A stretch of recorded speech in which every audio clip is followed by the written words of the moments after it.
You are listening to Proof Text, a Glossa House podcast exploring Scripture and all things related to it. New episodes are released daily. For more information, check out glossahouse.com and subscribe to our channels on Spotify and YouTube. Welcome and enjoy.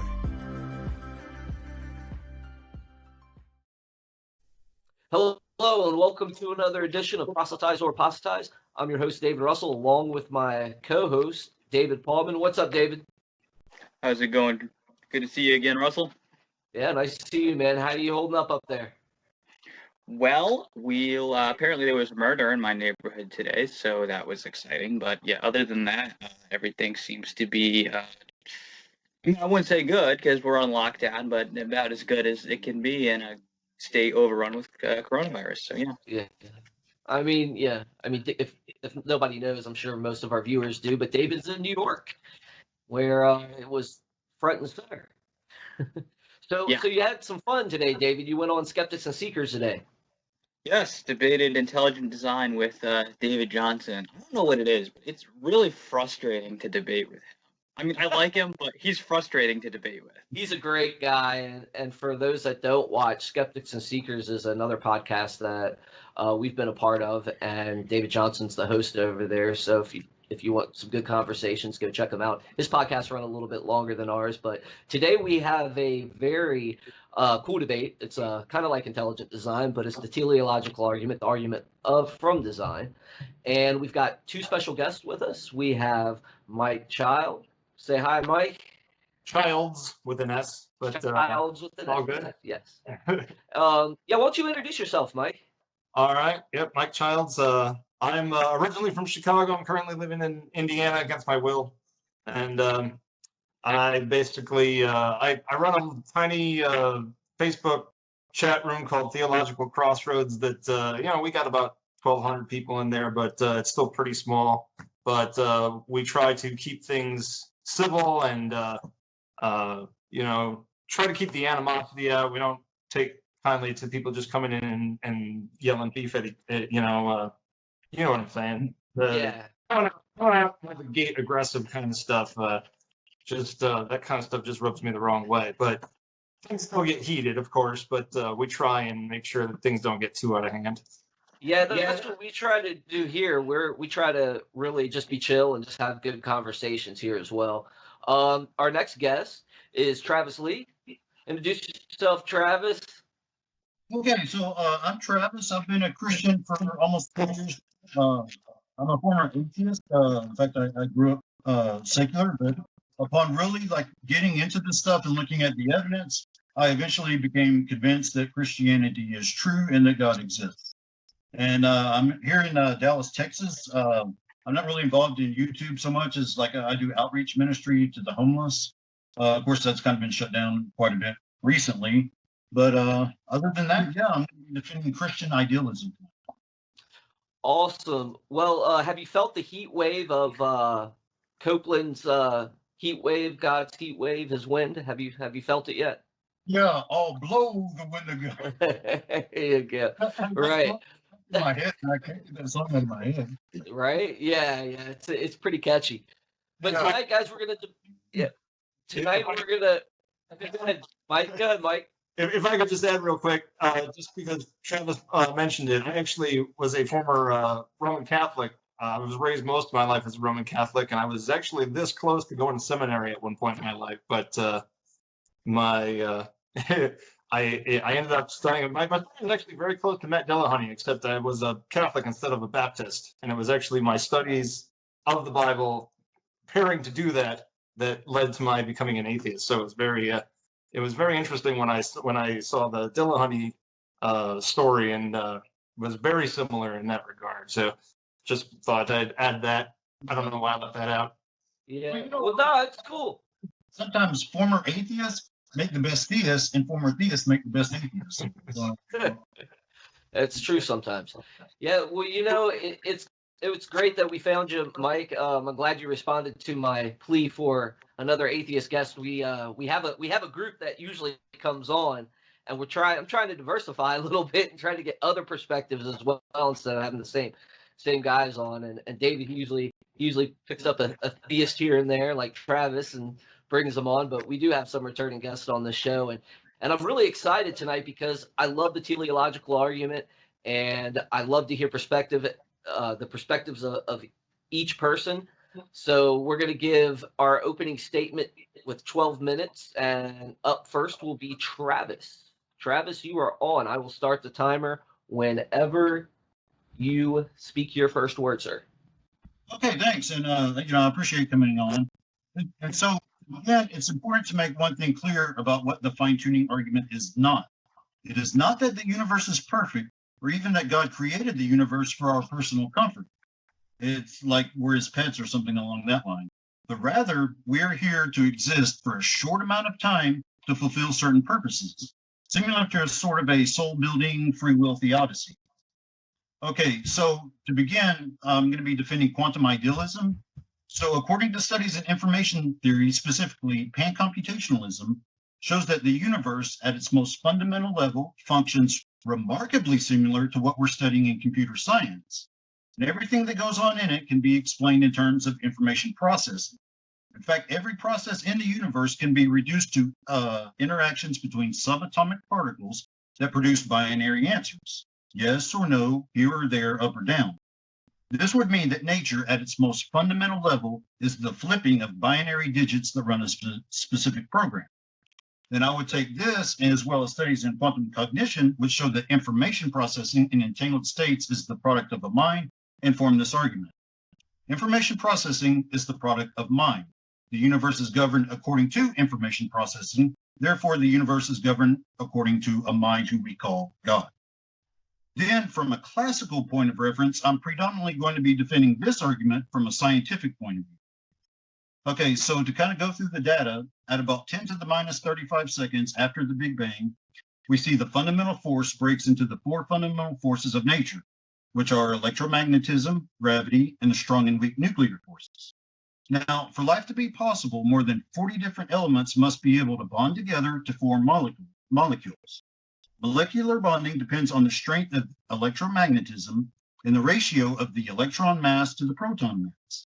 We must have the precise function of the electromagnetic force, otherwise atoms would hang on to electrons so tightly that no sharing of electrons with other atoms would be possible, or the opposite possibility that atoms would not hang on to electrons at all. And again, the sharing of electrons among atoms which make molecules possible would never take place. In fact, if more than just a few kinds of molecules are to exist, the electromagnetic force must be even more delicately balanced, because the size and stability of electron orbits around the nuclei of atoms depends on the ratio of the electron mass to the proton mass. And unless we have the precise mechanistic function that we have, the chemical bonding for life chemistry could never take place. Now, in the case of the strong nuclear force, which is the force governing the degree to which protons and neutrons stick together in atomic nuclei, we must have the precise function, because if this force were too weak, multi-protein nuclei would not hold together. In that case, hydrogen would be the only element in the universe. On the other hand, if the strong nuclear force were even slightly greater than what we observe in the cosmos, protons and neutrons would have such an affinity for one another that not one would remain alone. In that case, they attach to too many other protons and neutrons, and in such a universe, there would be no hydrogen at all, only heavy elements. And again, life chemistry would be impossible. In fact, if the strong nuclear force did not function exactly as it does, stars would so rapidly exhaust their nuclear fuel, they would make any kind of physical life impossible. Not to mention, carbon, oxygen, and nitrogen would be unstable, yet again, making life impossible. Now, with the weak nuclear force, which governs, among other things, the rate of radioactive decay, if it were not precisely as we observe, the universe's matter would quickly be converted into heavy elements, or matter would remain in just the form of the lightest elements. And in either scenario, life essential elements like carbon, oxygen, nitrogen, and phosphorus would either not exist at all, or exist in amounts far too small for all the life essential molecules to be built. Then with the gravitational force, which determines how hot the nuclear furnace in the core of stars will burn, if the gravitational force were any different, stars would be so hot they would burn up relatively quickly. In fact, too quickly and too erratically for light. Additionally, if the gravitational force were any weaker than what we observe, stars would actually become hot enough so that they would ignite nuclear fusion. And in such a universe, no elements heavier than hydrogen and helium would have ever been produced. Now, when the fundamental force broke off, matter and antimatter were created in almost equivalent amounts. At 1 millisecond of time, the universe cooled enough for quarks and antiquarks to condense out. Any quark encountering an antiquark, which would happen quickly at this high density, resulted in the complete annihilation of both and the release of a photon of energy. But the symmetry between matter and antimatter was not quite precise. For about every billion pair of quarks and antiquarks, there was an extra quark. And it's actually that tiny fraction of the initial potentiality of the entire universe that makes up the mass of the universe as we now know it. So the question is, why did this asymmetry exist? It would seem much more natural for there to have been complete symmetry. But if there had been complete symmetry, the universe would have quickly devolved into pure radiation and nothing would have ever come into existence. As theoretical physicist Dr. Michio Kaku states, by natural forces alone, our universe should not be here.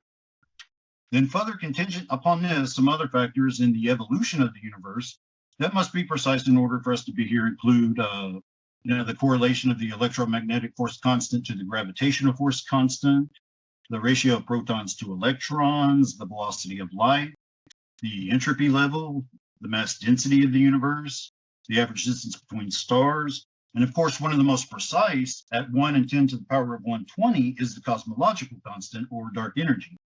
Now, when we start focusing in on our own solar system and planet, which is actually my field of study, another critical factor is the planetary collision about 4.5 billion years ago at a 45-degree angle, which formed our moon and subsequently replaced Earth's thick and hospitable atmosphere with one thin enough for light to pass through.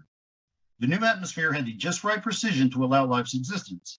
This planetary crash at a 45-degree angle resulted in our planet with its surface gravity, surface temperature, atmospheric composition, atmospheric pressure, iron abundance, plate tectonics, volcanism, rotation rate, rate of decline in the rotation rate, and stable rotation axis tilt, all in the just right range to support advanced life. Now, one other thing I wanted to touch on that I'm actually in the process of studying is the greenhouse gas removal. So in the erosion process, water from rain, streams, and mist catalyzes the chemical reaction between silicates and atmospheric carbon dioxide, which is a greenhouse gas. The end products are carbonates and silicon dioxide. So in order to get the necessary amount of exposed silicates, efficient plate tectonics must build up islands and continents. The rate of silicate erosion depends on the Earth's rotation rate, the average global rainfall, average global temperature, the chemical composition of Earth's atmosphere, the total area of Earth's land masses, the average slope of Earth's land masses, and the quantities and types of plants on the land. Then organisms like photosynthetic plants and bacteria and others take carbon dioxide, water, and methane from the atmosphere and chemically transform them into sugars, starches, fats, proteins, and carbohydrates. And if these get buried before they decay or get eaten by other organisms who then get buried before they decay, then greenhouse gases are converted into biodeposits through chemical processes operating in the Earth's crust. Now, fine-tuning the removal of these greenhouse gases to compensate for the increase in solar luminosity requires the fine-tuning of all 7 factors that govern silicate erosion, plus all the factors that govern the abundance, diversity, growth, decay, extinction, and burial of organisms, which must be precisely as it's been throughout the past 3.5 billion years. Now, I could literally go on and on about, specific scientific data, which supports my view, but I think we have enough now based upon the data, as well as studies on the philosophy of mind, to deduce the following. Intentional states are the product of mind. The fine-tuning exhibits an intentional state or desired outcome. Therefore, the fine-tuning is the product of mind, and this mind is who we call God. So with that, I'll go ahead and throw it over to Mike. All right, thank you. Hey, Mike, you're up, man. Your 12 minutes starts whenever your first word starts, bro. You're on mute, bud. There we go. Got me? Okay.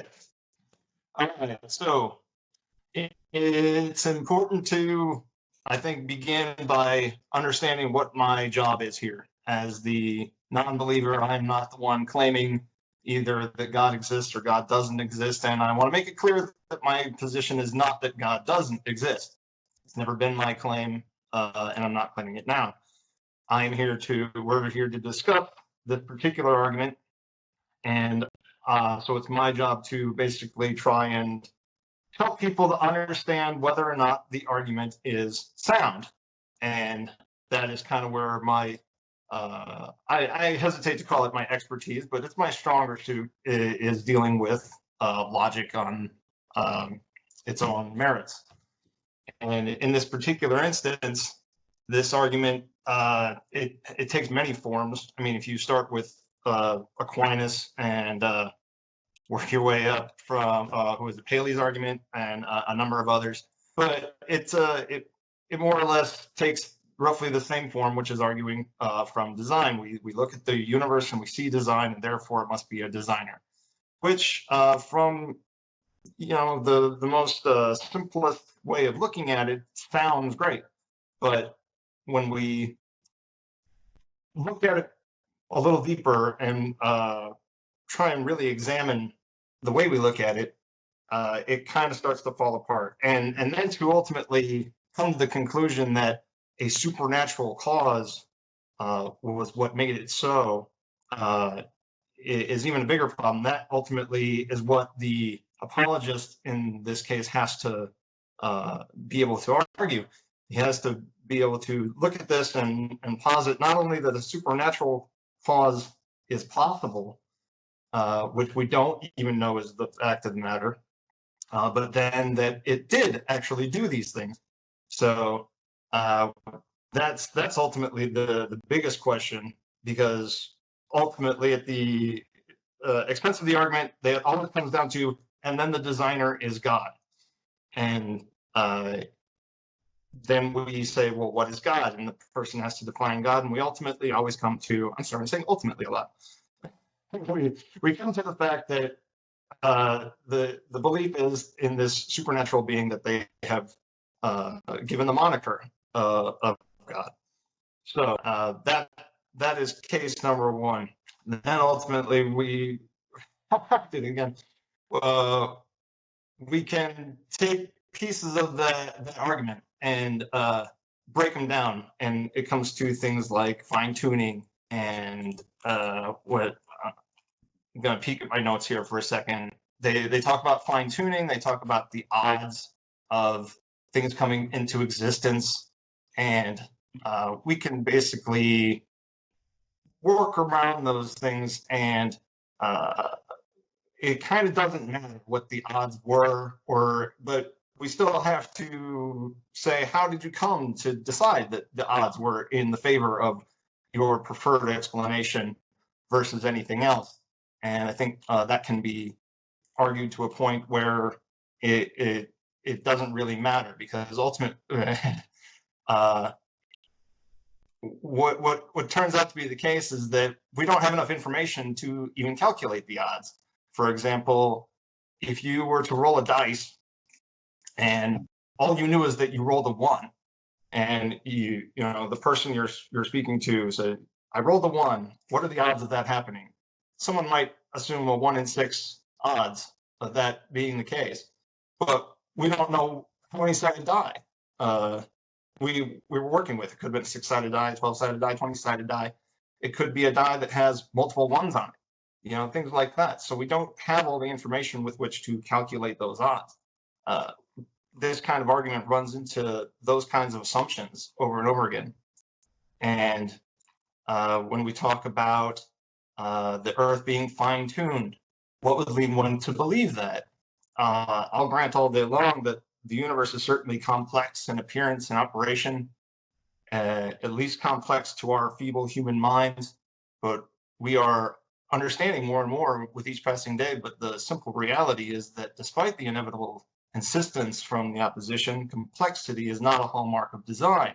Simplicity is. And I can confirm this as a former designer. I used to be a web developer for about 5 years. And if you ask any designer, they will tell you that a good design comes from simplicity and ease of use. If you think about the evolution of phones, for example, think of the iPhone has one button on it, and yet somehow my mother still can't figure it out. But that's mostly due to a plethora of features and things like that. One aspect she has no problem with is using her phone as a phone, which is, of course, its primary use. And running apps, she can do that and spend her money very easily. There's nothing simplistic about the universe, though. We're still trying desperately to figure out, and don't even get me started on quantum mechanics. Proponents of design typically look at the eye and call it complex with its rods and cones and say that it works perfectly. And so perfect, it couldn't have been anything but designed. Leaving out for the moment that that's a classic argument from ignorance fallacy. The eye is without question not perfect. One could easily approach the other, excuse me, lost my train of thought there for a second. One could easily approach any other human on the human being on the street and eventually get an idea for how the human eye could be more optimized. And 360-degree peripheral vision, for example, would be a great optimization. So if you can take any aspect of human design and optimize it off the top of your head, then it kind of pokes holes in the idea that a proposed perfect creator was responsible in any way. So these are the kinds of things I hope to touch on as we go. I won't take it further beyond that for the sake of time. All right, gentlemen. Well, both of y'all finished really early on that one. Travis, I'm going to give it to you to give you a 5-minute rebuttal. Yeah, sure. Thank you. I appreciate that. I'll kind of rebut what I can because, like, a lot of it really didn't apply to my specific arguments. But I know one of the objections we get to is like, so why is this God? And what I'm arguing for is quantum idealism, namely that there's a mind behind the universe, and this mind is who I call God. Now, where that comes from is studies in quantum cognition, quantum decision theory, states that information processing in entangled states is the product of mind. Space-time under Sean Carroll's model emerges from information processing in an entangled state and is governed by information processing, which is the same mathematical descriptions of like thought and mind. We discovered that, in Hilbert's, that's the same properties that space-time emerges from. And then also, I would argue that the fine-tuning shows a state of intentionality, which again is another property of mind. So as an idealist, I'm simply defending that consciousness or mind is fundamental. Now, you kind of touched on the dice analogy, and let me kind of address that. That's not really what I'm arguing because, like, for instance, what are the odds of, drawing an ace of hearts out of a deck of cards? I mean, it's extremely unlikely, but it would have no significance, no purpose, or nothing. What we're talking about is galaxies and universes coming into being. So it's not just a matter of probability or improbability. I mean, that alone won't get you anywhere. It's the mechanistic function that's responsible. So it's not really, that's kind of a faulty analogy. Now, you said that, we're kind of starting to learn more and more about science. And yes, you're absolutely correct. In fact, that kind of works in my favor because we're seeing that the fine-tuning parameters are growing exponentially every year. And then I know you touched on the eye and things of that nature. But as a theistic evolutionist, I accept that things came about by natural processes alone for a specific purpose. So I'm not even going to be defending that. And in fact, I probably agree with you. So, yeah, I'll just take it from there. Well, I'm glad to hear that you're at least a proponent of evolution. That's a load off my mind. That's a whole series of stuff I don't have to touch on then. There we go. Yeah, and Mike, you're good to go for your 5 minutes whenever you're ready. Well, unfortunately, I'm struggling to fully grasp exactly how to go about addressing your position where it is. I'm not really following it, to be perfectly honest with you. You touched on a number of things that I honestly can't even recall at the top of my head at the moment. But it came down to a lot of these rare instances seem to happen. Therefore, they must have been driven by an intelligence. Is that more or less what you were touching on? If you could simplify, maybe take a minute and simplify it a little bit for me, because it kind of went a little quickly, and I wasn't able to fully recall things to grab onto to address. Okay, sure. So I guess we'll go ahead and start the back and forth. Yeah, guys, that's fine. Or I would say, like, before, sometimes, we've allowed people to kind of use their rebuttal period to just kind of clarify what the other position is. So I was going to kind of let Michael lead with questions there, and yeah, we'll just go to the back and forth from there. Okay, yeah. So let me just briefly clarify my position. What I'm saying is that as an idealist at the subatomic level, everything we see in the universe functions similar to like a quantum computer, like binary digits, ones and zeros, yes or no, here, there. And that it's built on information processing, that space-time is emergent from and functions under the same things that quantum cognition says are the properties of mind. And then contingent upon that, I kind of addressed, and to kind of really simplify it, that we have the fundamental force that breaks off into four, and I showed how we need the precision for molecular bonding, for the subsequent evolution of the universe. The gravitational force has to correlate with the electromagnetic force, and how we have factors like in the silicate erosion process, that compensates for the increase in solar luminosity. Just these things that are show a state of intentionality. So what I'm saying is that my position is like in defense of quantum idealism. A good way to look at how I defend the fine tuning is sort of like when you have pan-computationalism, think of uploading information into a disk to run a specific program. That's what we have with the fundamental force break. If that clarifies. I'm sorry, I'm getting this weird static, and I'm just having a real hard time hearing you right now. That's my biggest problem at the moment. Travis, would it be okay if I kind of tried to summarize your view and see if I got it right? Sure. All right, so it sounds to me like he's kind of making two arguments here. I'm hearing, first of all, from stuff that we're seeing in physics and on the quantum level and stuff, it sounds like you're saying this looks like activities that we see in a mind. So kind of, see the analogy there. And then also kind of an argument from intentionality. So I'm seeing two distinct arguments here. An argument that things on the quantum level look like they correlate to what we see in mental activity, but then also that from also certain features of the universe, it looks like we've got intentionality. Is that an accurate assessment, Travis? Yes, very good. That's a perfect assessment. Okay. Okay, intentionality, and it's one that it's kind of like the puddle in a hole, analogy that I'm sure we've all heard. It kind of falls on that for anyone who might be watching. The puddle wakes up, if it has, had cognizance, it says, boy, I sure fit in this hole really well. It must be designed for me. That's something that would be a situation where intentionality would appear to be the case, but of course isn't. It's in fact the subject, which is the puddle in this case, adapting to its surroundings. And that's very much what the evidence typically would point to in terms of, science, the way, our understanding of how the planets form, the universe, and life can all be explained with natural processes without the use of a conscious mind with deliberate intent.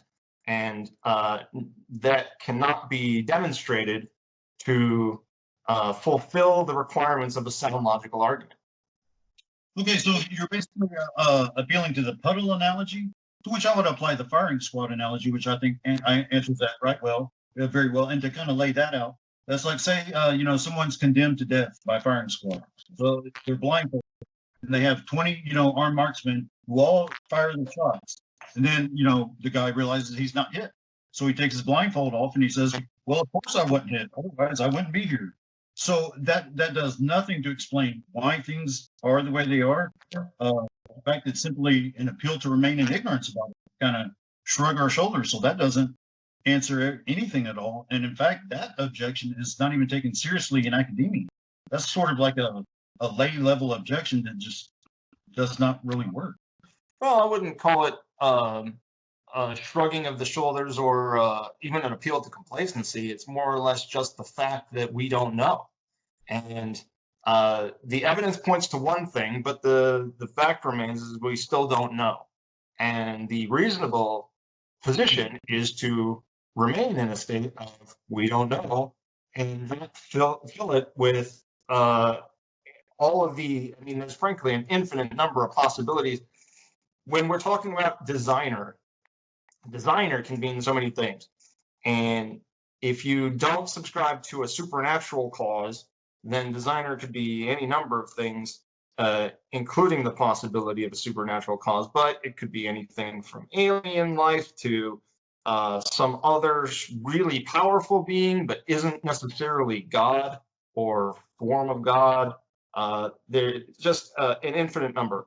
But then if you are then to turn around and say that it must have been a supernatural cause, you still have to show that the supernatural is a real thing, that it's even possible, and then build from there as to how you can tell that the supernatural cause that you are positing is still the thing that is responsible. Okay, so quite a few things I need to touch on there. First of all, again, that's kind of like saying, well, we just don't know. Well, it's the job of science and philosophy to actually look into these things. So again, that's like shrugging of the shoulders. But you talk about, the plausibility of aliens and so forth. So I'm curious on that hypothesis. How do you avoid the problem of an infinite regress, if you want to apply that?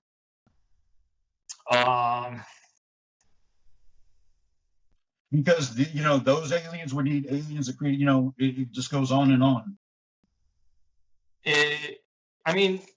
Infinite regress is one of those things that's been touched on, but ultimately the idea that so we regress into what? What's the assertion here? That infinite regress means that we can't just keep regressing on and on forever and ever. Because we don't, there wasn't, I don't know, I'm struggling to remember exactly what the typical argument is. But the idea is that we can't, so go ahead. Yeah, no, I was just going to say, so, what the kind of theory is, I can help you with it, but, I actually know about it. It's that, so there's an infinite multiverse. And then in one of these multiverse, there's a super intelligent group of aliens who, have advanced computers, and they kind of, with the computers, like project our universe out as like a hologram or a simulation, if you will. But then who created the alien? Who, and is projecting them? Then who would be projecting them? And so that doesn't really work as a plausible explanation for the universe. And that ultimately just begs the question: if you're going to then posit God, then of course we have to ask who created God. And I would love. We run into the exact same problem. God is part of the infinite regress problem. Okay, God, because what I'm saying is that even if you have, another word, multiverse, if you want to apply that to the fine tuning, it doesn't really work, and we can kind of get into that. But the thing with, if you have a transcendent causal agent of the information behind space-time, that's any spatial temporal dimensions whatsoever. That being is not going to be constrained within what we consider time or space. It's going to be multidimensional. And so these rules of needing space or needing time do not apply to the causal agent of everything. Okay, so if God is beyond space and time,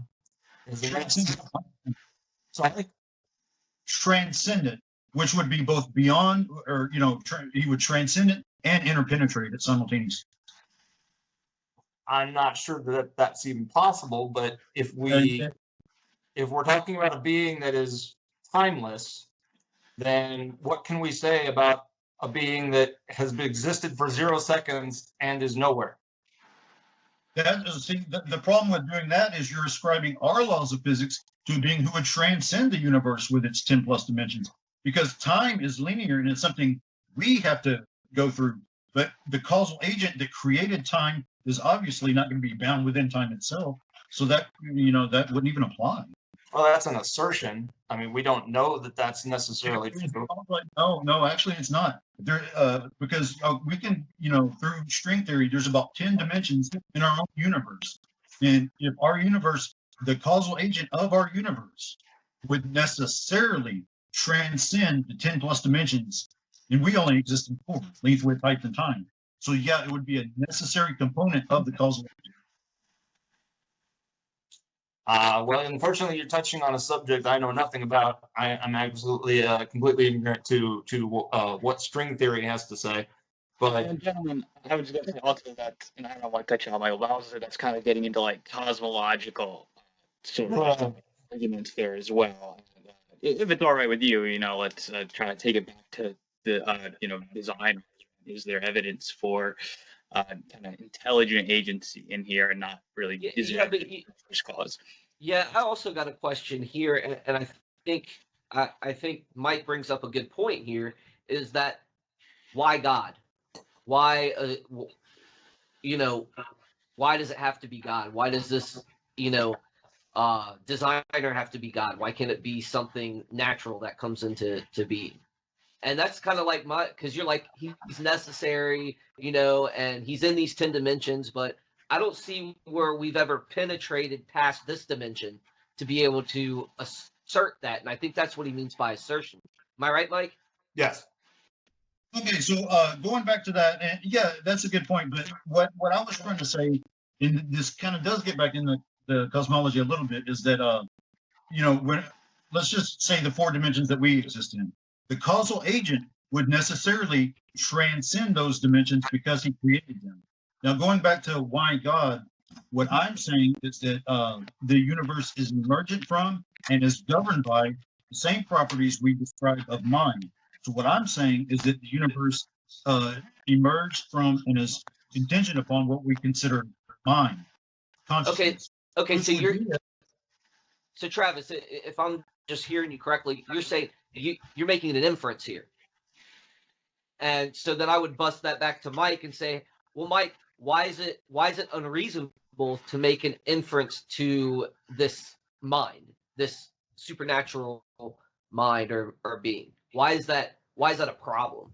Because if I understand it, you make a hypothesis, you start a hypothesis, and like David always says, you don't have to prove the candidate hypothesis before you can, research it and search it out, which is how scientists work. So, why is it unreasonable to make that inference when he's finding evidence to support his inference? Is that right? Does that sound right, guys? Sure. So that would be to you, Mike. I would wonder that. Could you do me a favor and just whip that? I was going to say that was a little unclear, Russell. What? Go ahead. Rephrase it for me, Dave. The way I would ask that question would be more like, so he's kind of putting God out there as a hypothesis and then saying, look, I've got evidence here in the universe that fits really well with this hypothesis. So why is it, are you saying he has to prove the hypothesis before he can give evidence for the hypothesis, which would seem unreasonable? Or are you just saying that, the evidence is either wrong, what he's saying isn't true, or that the evidence does not necessarily lead to the conclusion of God and that you've got some other sort of explanation? What would be that other explanation? Well, that's what I was asking Michael. We don't really need another explanation, and that's part of the fallacy, is that we don't just because we don't have a better explanation, but ultimately what you're doing right now is a classic argument from ignorance fallacy, where you're literally saying, I can't think of a better reason, therefore it must be my reason, because that's what I'm most comfortable with. And Okay, so let me just touch on it, because this is really important. I'm going off the scientific data that we do have, like studies in quantum mind, studies and, like the fine tuning that we can actually observe, that we have evidence for. In fact, everything we look at has to be exactly as it is in order for us to be here, in order for even molecules to bond together. I mean, everything. In fact, as time goes by, the evidence for the fine tuning is growing and growing. So I don't see that at all. Well, okay, I've heard you mention fine tuning several times now. What about the universe is fine tuned? I mean, what is and what is the purpose for it? Everything that we look at, the universe certainly isn't meant for us, for humans. Which, if we want to go to even a biblical source that claims that the world was given to humans to do with as we please and we reign over the animals, that clearly isn't true. That's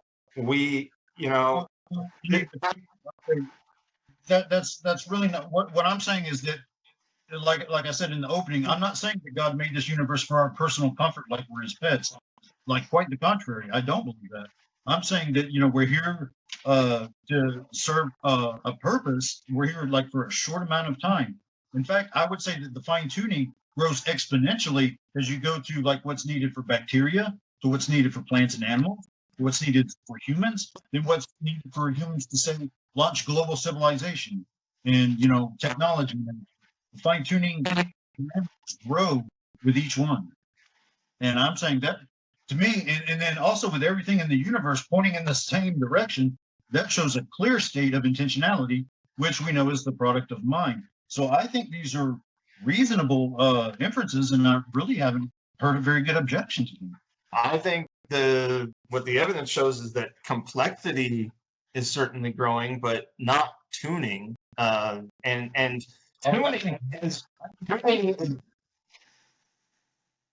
tuning is done with a subject in mind. When you're talking about tuning, you tune it for something. Like when we tune our radios, we do it for ourselves so that we, get the right sound, find the right frequency, make sure that it sounds the best for us. That's just a simple analogy. When you're talking about fine-tuning the universe, what is it tuning it for? Yeah, Travis, I also wanted to raise this point because, when he had asked you what's it for before, you had said that, that God gave us, a short time for a purpose. But, it was kind of vague to me, like, what do you actually think this purpose is? Right. I would say sort of apply it, like I said before, it's like a soul-building free will theodicy, that we're here, to exist for a short amount of time with an offer of redemption, to love our fellow human beings, and to spread the gospel. And in fact, what's interesting is there's a massive amount of fine-tuning that goes into the technology, in fact, that we're using for this, that can be used to spread the gospel.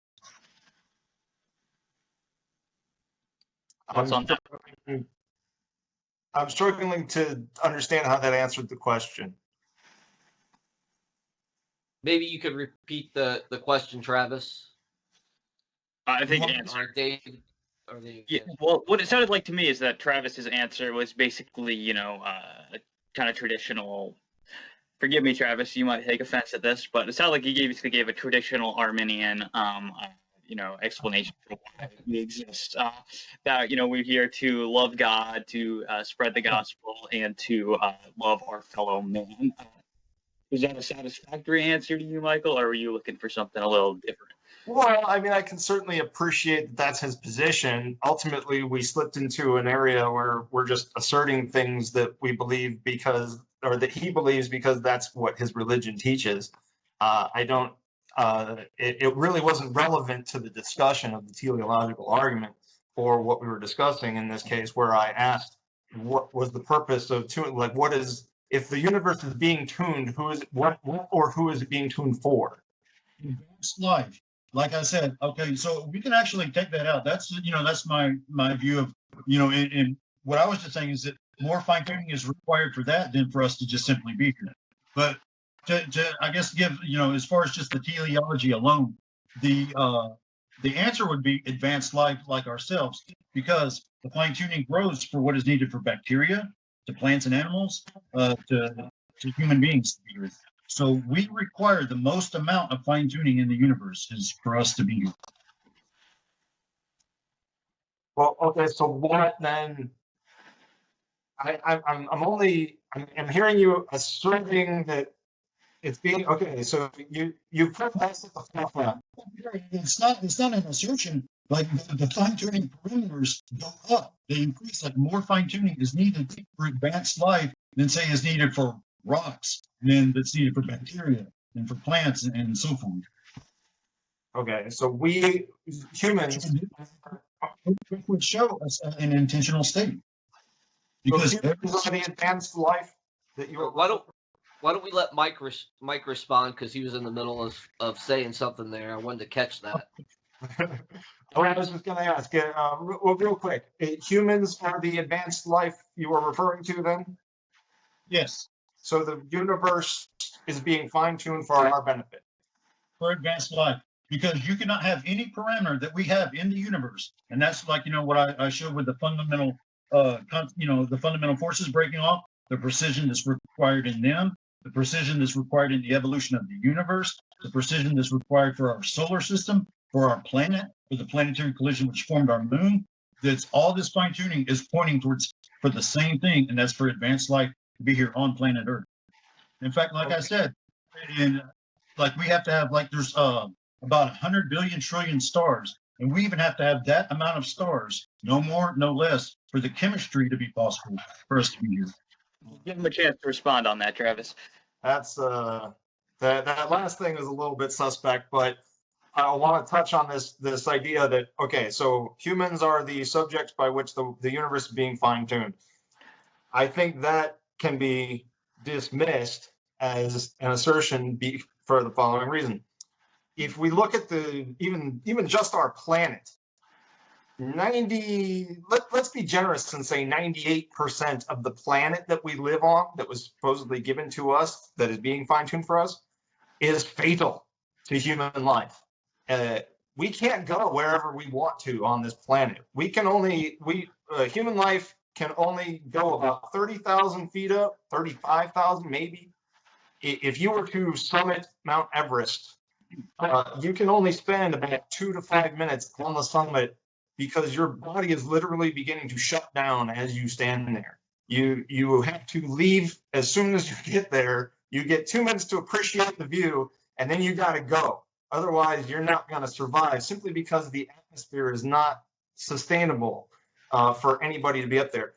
Conversely, we can only go about, right now, humans, with the aid of technology that has gotten to this point, we can only go about 30,000 feet down.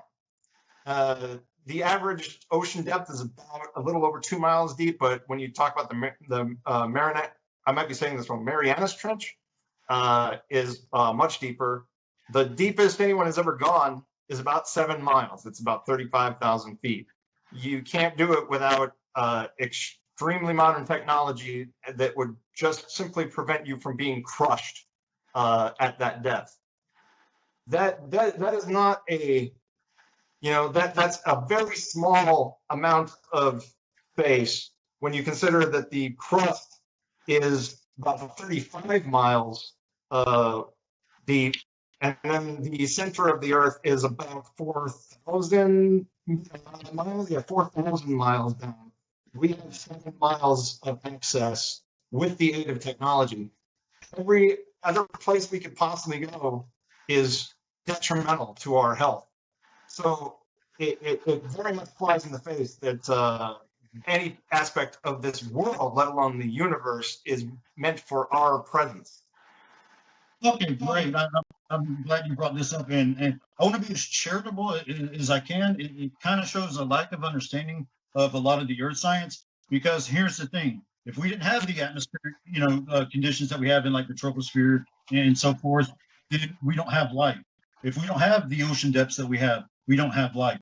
If we don't have the hurricanes, the tornadoes, even forest fires, all these things must be meticulously, exactly as they are in order for us to be here. So, excuse me. So what you would need to do is show how you can have us be here with these conditions, with the conditions you're talking about being met. In other words, if things were not exactly as they are, we humans could not exist, even from like the function of viruses, bacteria. Everything has to be precisely as it is in order for us to be here. So that objection just like simply falls apart. That's not. First of all, that's not accurate at all. There are a lot of things about the universe that could be different, and it would still be conducive to human life. But that is not something I have to show. Hold on. No. You make the assertion that this universe, this world, let's define it to the world before we even get to the universe. The world is made just for us and is being fine-tuned for us. And yet, the tuning I don't see, because if anything, the world is tuned to our detriment, because we can't go, again, we can't go anywhere we want to. We in fact are very limited to where we can live and how long we can live there. We can't even go to certain areas on the same plane. Like if we're currently at, I don't know where you live exactly, but if your current residence is at 2,000 feet above sea level, if you go 200 miles north and forget to bring a jacket, you could very well die of exposure, because just the temperature changes, the further you move away from the equator could be hazardous to you. So where is the design? You made the claim that this Earth was tuned for us. I then countered that by pointing out the fact that the state of the world shows very much the opposite. But then you told me that I had to show that somehow all of these things had to be conducive to life, or couldn't have, or that life couldn't, I forget exactly how you said it, that human life couldn't be here without all of these things. That is not my responsibility. I don't have to do that at all.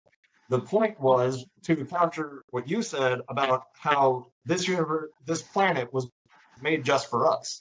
And you haven't shown that is necessarily, that has to be the case. All right. I'll let you respond there, Travis, and then we'll go to the closing statements after this response. Okay, yeah, cool.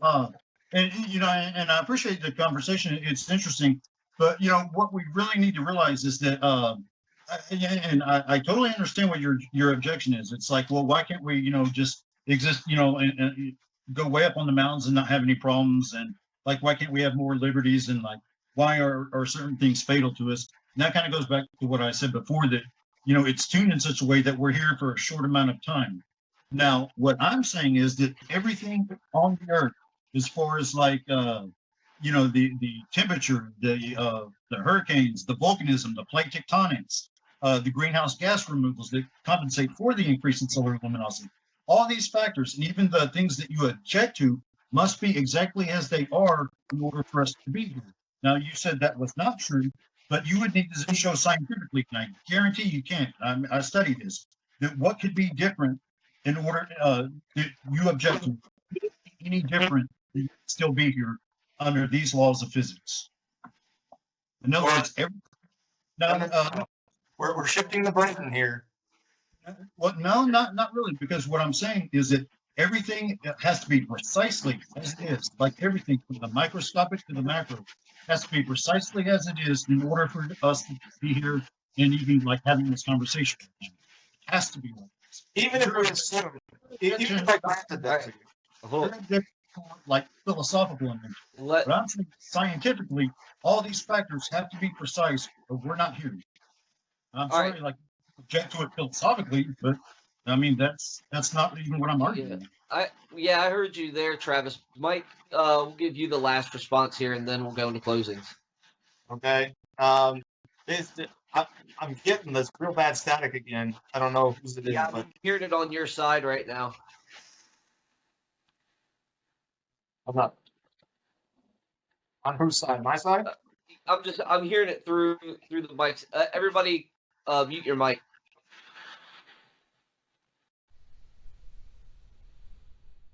All right, Mike, turn yours on. Okay. All right, now make your statement. Okay. I totally forgot what I was about to say. Okay. It's usually Paulman's fault. ultimately, there at the end, I think first of all, I apologize for saying ultimately a lot. But what we ended with there was a shifting of the burden, and we rather than responding to the challenge that was made about the world being made for human life, aka advanced life, it was shifted to say that that life couldn't be here. We couldn't be here unless everything was exactly the way it was. I'll put it this way. I don't know that that's necessarily true. I don't want to say that it is necessarily false. But even if it were true, that doesn't indicate that it was done deliberately. Okay, you fall into a trap of assumption that it was done deliberately, just because if it could simply be the fact that that's why life began as it was because the conditions were perfect for it. And I mean, the idea that this planet is the only planet that has life on it is pretty minimal. I personally find it hard to believe that we would be the only planet in the vastness of the universe that has life. It's certainly, and plus that assumption would also be conducive to, even if it was true that this planet was perfect for carbon-based life, that doesn't speak of the possibility of other forms of life that maybe aren't carbon-based like us. So the point that you asserted wasn't defended, and I didn't really appreciate the shifting of the burden where I have to suddenly defend the presence of life on the planet. So that's ultimate. That's basically, I'm going to finish that. So space, the final frontier, right? Right. All right on, gentlemen. Okay, well, we're going to jump in with Travis's closing statement. You've got 3 minutes to sum up everything and, end us out there on yours, and then we'll jump to Mike's for his closing. Okay, great. And so to kind of cap on everything, my first argument is that a lot of phenomena occurring on the subatomic level is what we, can like. Sorry, the thing cut off. No, what I was saying is that a lot of what we, examine on the subatomic level can be explained in terms of computer science and information processing. Everything that happens is like binary digits, ones and zeros, functioning like a quantum computer. My argument was that a source of intelligence is required to process the information, functions as a computer. Then I touched on how we have to have everything exactly as it is, from the strong and weak nuclear force constants, the gravitational force constants, electromagnetism, and protons and neutrons and so forth. And then, like with our planet, it has to be the precise distance from the sun. We have to have the precision we have in like the silicate erosion process for the greenhouse gas over the past 3.5 billion years. We have to have all these things precisely as they are for us to be here. And my argument was that with everything pointing in the same direction, it shows a state of intentionality. And one thing I did want to touch on, I apologize to Mike if you thought I was shifting the burden. What I was simply doing is saying that everything has to be exactly the way it is. And I thought I heard you say, no, that's not the case. And that I'm pretty confident that is the scientific consensus. So I was simply asking, well, what could be different and we still be here? I wasn't trying to put the burden on you, and I was kind of wanting some clarification. But basically, if anything was off about the universe, or other than we have it right now, life as we know it, any carbon-based life would not be possible. And as far as I know, scientists are unanimous that the only kind of life that can exist is carbon-based life. So I heard some objections, mainly philosophical objections to why things are the way they are here on the planet, but I did not hear a rebuttal to any of the argumentation I presented. And with that, I'll go ahead and close. All right, Mike, you're up. Unfortunately, I ended up diving right into how I was going to close in that last exchange. I pretty much touched on everything I had already written out for myself. So I guess I'll just kind of wing it. The whole idea behind the teleological argument is this assertion that things are, the world is complex, the universe is complex, we exist, and the idea that we could just have arisen through natural processes is too great an assumption to be made. Therefore, a designer must have been involved somehow. And unfortunately, that it just too much of that hinges on a lot of assumption, assertion, people beginning with beliefs that they already have, and following and trying to justify those beliefs based on a preformed conclusion rather than following the evidence that is to its natural logical conclusion. And we touched on a number of those here. I kind of am wishing this was going on a little longer, but we could touch on a few more things. But ultimately, and there's that word again, that it wasn't done here. Let's just put it that way. And I'll close it, leave it with that. All right, gentlemen. Well, that was ultimately very fun. I really enjoyed that. I really did. But you know what? A lot of fun here. It's all good, man. Hey, we're just a bunch of guys just hanging around, chilling, and talking theology and apologetics.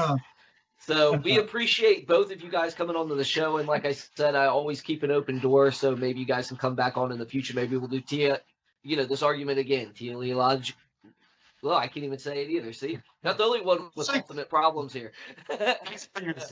But yeah, I mean, just have you guys back on maybe to discuss this again. It was very interesting and very thought-provoking. Why don't you guys just go ahead and tell us where we can find you on the internet one more time? Mike, we'll start with you. Where can we find you at again? I have a small Facebook channel called Theological Crossroads. It's been around for a while. It used to have a different name. We changed the name to something a little more inclusive. I won't bother saying what the old name was. And I actually have some old YouTube videos. If anyone is even slightly interested, they're very old. I haven't made a video in a long time. They're few, but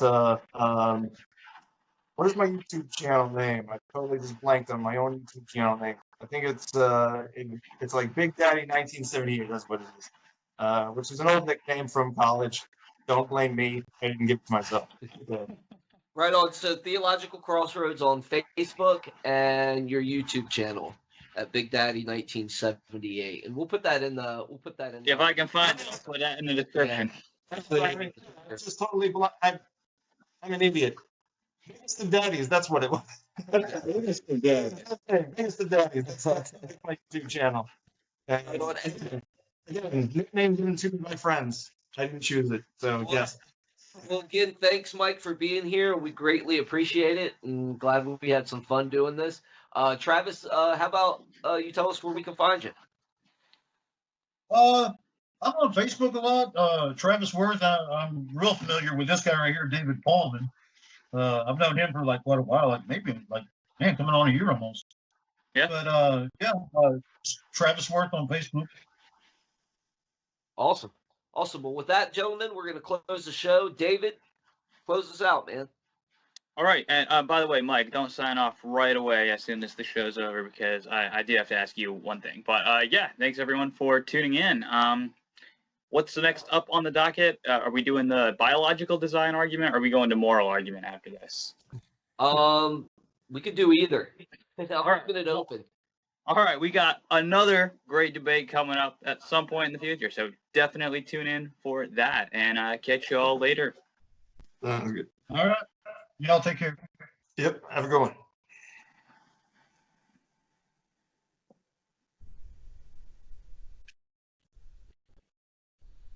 Still recording.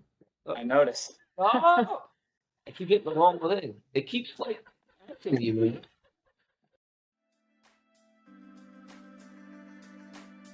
Interested in growing your ancient language skills but not sure where to start? Glow's House can help. From illustrated readers and short stories to lexicons and grammars, Glossa House offers a variety of resources for beginning, intermediate, and experienced ancient language learners.